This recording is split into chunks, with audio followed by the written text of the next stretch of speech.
ಇವತ್ತಿನ ಕಾರ್ಯಕ್ರಮ 18ನೇ ಕನ್ನಡಿಗರ ಸ್ನೇಹಕೂಟದ ವಾರ್ಷಿಕೋತ್ಸವ ನಮ್ಮ ಸಂಸ್ಥೆ 2006ರಲ್ಲಿ ಪ್ರಾರಂಭವಾಗಿತ್ತು.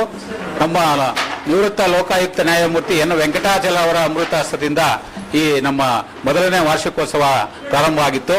ಅದರಲ್ಲಿ ಅಧ್ಯಕ್ಷತೆಯನ್ನ ಮಾಸ್ಟರ್ ಹಿರಣ್ಣಯ್ಯ ಅವರು ಅದರ ಅಧ್ಯಕ್ಷತೆಯನ್ನು ವಹಿಸಿದ್ರು. ಅಂದಿನಿಂದ ಇಂದಿನವರೆಗೂ 18 ವರ್ಷಗಳಿಂದ ನಿರಂತರವಾಗಿ ಕನ್ನಡ ಸಾಹಿತ್ಯ, ಸಂಸ್ಕೃತಿ, ಸಾಂಸ್ಕೃತಿಕ ಮತ್ತು ಸಾಮಾಜಿಕವಾದ ಕಳಕಳಿಯನ್ನ ನಡೆಸಿಕೊಂಡು ಶಾಲಾ ಕಾಲೇಜು ಮಕ್ಕಳುಗಳು ಮತ್ತು ಇತರೆ ಸಮುದಾಯದ ಮಕ್ಕಳುಗಳನ್ನ ಪರಭಾಷಿಗರಾದ ಇತರೆ ಭಾಷೆಯನ್ನು ಸಹ ನಮ್ಮ ಸಂಸ್ಥೆಯೊಂದಿಗೆ ಜೋಡಿಸಿಕೊಂಡು ಅವರಿಗೆ ವೇದಿಕೆಗಳನ್ನು ಕೊಡುವ ಮೂಲಕ ಪ್ರತಿ ವರ್ಷವೂ ಕನ್ನಡಿಗರ ಸ್ನೇಹಕೂಟವನ್ನ ವಾರ್ಷಿಕೋತ್ಸವದ ಹೆಸರನ್ನು ನಡೆಸ್ಕೊಂಡು ಬರ್ತಾ ಇದ್ದೀವಿ.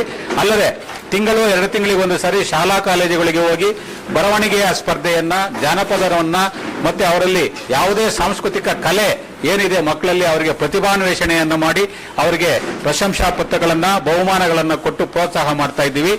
ಆ ಎಲ್ಲ ಕಾರ್ಯಕ್ರಮಗಳನ್ನು ಒಗ್ಗೂಡಿಸಿ ವಾರ್ಷಿಕವಾಗಿ ವರ್ಷದಲ್ಲಿ ಒಂದು ಸಾರಿ, ಅದು ವಿಶೇಷವಾಗಿ ನವೆಂಬರ್ ತಿಂಗಳಿನಲ್ಲಿ ನನ್ನ ಅನೇಕ ಸಮಾನ ಮನಸ್ಕ ಸ್ನೇಹಿತರು ಏನಿದ್ದಾರೆ, ನಮ್ಮ ಸ್ನೇಹಿತರು ಇವತ್ತು ಏನಿದ್ದಾರೆ, ಇವರೆಲ್ಲರ ಸಹಕಾರದಿಂದ ವಾರ್ಷಿಕೋತ್ಸವವನ್ನ ಮಾಡ್ತಾ ಇದ್ದೀವಿ.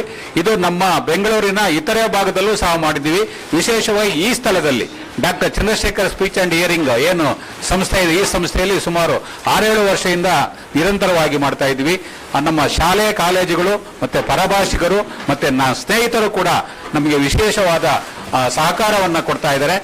ಇದೇ ರೀತಿ ಇನ್ನು ಮುಂದೆಯೂ ಸಹ ಸಹಕಾರವನ್ನ ಕೊಡಲಿ ಅಂತ ಕೇಳ್ತಾ ಎಲ್ಲರಿಗೂ 68ನೇ ಕನ್ನಡ ರಾಜ್ಯೋತ್ಸವ ಹಾಗೂ 50ನೇ ಕರ್ನಾಟಕ ಮರುನಾಮಕರಣ ಮಾಡಿ 50 ವರ್ಷವಾದ ಈ ವಿಶೇಷ ಸಂದರ್ಭದಲ್ಲಿ ಎಲ್ಲ ಕನ್ನಡ ಮನಸ್ಸುಗಳಿಗೂ ನನ್ನ ನಮಸ್ಕಾರಗಳನ್ನು ತಿಳಿಸ್ತೇನೆ. ಜೈ ಹಿಂದ್, ಜೈ ಕರ್ನಾಟಕ. ಪ್ರತಿ ವರ್ಷ ಒಂದು ವರ್ಷಕ್ಕೆ 15 ಶಾಲೆ ಮಕ್ಕಳುಗಳನ್ನ ನಾವು ಕರೆಸ್ಕೋತೀವಿ. 15 ಶಾಲೆ ಯಾಕಂದ್ರೆ ಎಲ್ಲಾ ಮಕ್ಕಳುಗಳಿಗೂ ನಾವು ಅವಕಾಶ ಕೊಡ್ಬೇಕಲ್ಲ, ಅದಕ್ಕೋಸ್ಕರ ವರ್ಷದಲ್ಲಿ 15 ಶಾಲೆ ಮಕ್ಕಳನ್ನ ಮಾತ್ರ ಸೇರಿಸ್ಕೋತೀವಿ. ಇನ್ನೂ ಹೆಚ್ಚಿಗೆ ಮಕ್ಕಳನ್ನ ಸೇರಿಸ್ಕೊಂಡ್ರೆ ಒಂದು ದಿವಸದಲ್ಲಿ ಕಾರ್ಯಕ್ರಮ ಮುಗಿಸೋದಕ್ಕಾಗೋದಿಲ್ಲ.